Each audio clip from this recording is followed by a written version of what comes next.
ஆ என்ன 12 பட்டி வந்தாச்சாப்பா? அப்புறம் பரமசம் வரல, ராமசாமி வரல, 5 பேர் விட்டு போச்சு, 4 பேர் விட்டு போச்சு, பேச்சே இருக்கப்படாது. ஹாய் நண்பர்களே, இன்னைக்கு நம்ம மீன் வறுவல் எப்படி பண்ணுவோம் தான் பார்க்க போறாங்க.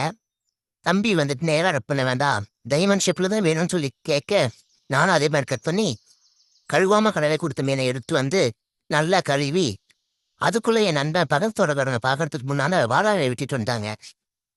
வெட்டின வாழை இலையில காரத்துக்காக கொஞ்சம் மிளகா பொடி தூவி விட்டு, மணக்க அப்படி கொஞ்சம் மல்லிப்பொடியும் ஆட் பண்ணி விட்டுட்டு, தேவைக்கு ஏற்ற மாதிரி உப்பையை கொஞ்சம் பரபரன்னு தூவி விட்டுட்டு, நசுக்கி வச்ச வெள்ளை பூனையும் அப்படியே மேலே எடுத்து பரபரன்னு கொட்டிட்டோங்க. கொட்டி எல்லாத்தையும் போட்டு மிக்ஸ் பண்ணிட்டு, அப்படியே அப்பப்போ கொஞ்சம் எண்ணெய் மழைச்சாடு மாதிரி தூவி ஃபுல்லாக பரட்டி எடுத்துட்டோங்க. பலன்னு வயிற மாதிரி தேய்ச்சி மீனை எடுத்து அது ஃபுல்லாக மசாலா போட்டு பரபரன்னு தேய்ச்சி கொஞ்சம் கூட கேப் இல்லாமல் பொண்ணுங்க மேக்கப் போடுற மாதிரி ஃபுல்லாக பூசி தள்ளிட்டோங்க. மசாலாலாம் மீனில் பிடிக்கணும்னு சொல்லிட்டு நானும் என் ஃப்ரெண்டும் இரவு கத்தக்கிரி மாதிரி காத்துக்கிட்டே இருந்தோங்க.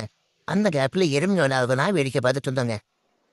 அப்புறம் தகன்னு எதிரி அடுப்பில் தோசை கதை வச்சு பரபரன்னு எண்ணெயை ஊற்றி ஊற வச்ச காரசாரமான மீன் எடுத்து கடாயில் ஒவ்வொன்றா லைன் பை லைனாக அடுக்கிட்டு இருந்தோங்க. ஊற வச்ச மீனோட வாசம் காட்டுக்குழுக்க கரடி புரி எல்லாத்தையும் தட்டி எழுப்பிடுமோன்னு ஒரு பக்கம் பயமாக இருந்தாலும் மீன் சாப்பிடுமேன்னு சொல்லிட்டு நானும் என் ஃப்ரெண்டும் ஒவ்வொரு பக்கமாக வேக வச்சுட்டு இருந்தோங்க. ஒரு பக்கம் தானே வந்திருக்கு, மறுபக்கமாக வேகணும்னு சொல்லிட்டு பாதி மட்டும் வெந்த மீனை இன்னொரு பக்கம் திருப்பி மீதி பக்கமும் வேக வைக்கலான்னு சொல்லிட்டு திருப்பி போட ஆரம்பிச்சிட்டோங்க. ஒரு வழியாக மீன் வெந்துருச்சுங்க.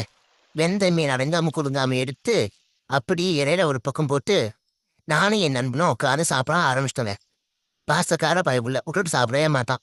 இருக்கிற ஒரு மீன் ஆளுக்கு ஒரு துண்டா பிரித்து சாப்பாடு உருவாகி மீன் உருவாகி சாப்பாடு உருவாகி மீன் உருவாகின்னு மாற்றி சாப்பிட ஆரம்பிச்சிட்டோங்க. என்ன ருசி! நீங்களும் ட்ரை பண்ணி பாருங்கள்.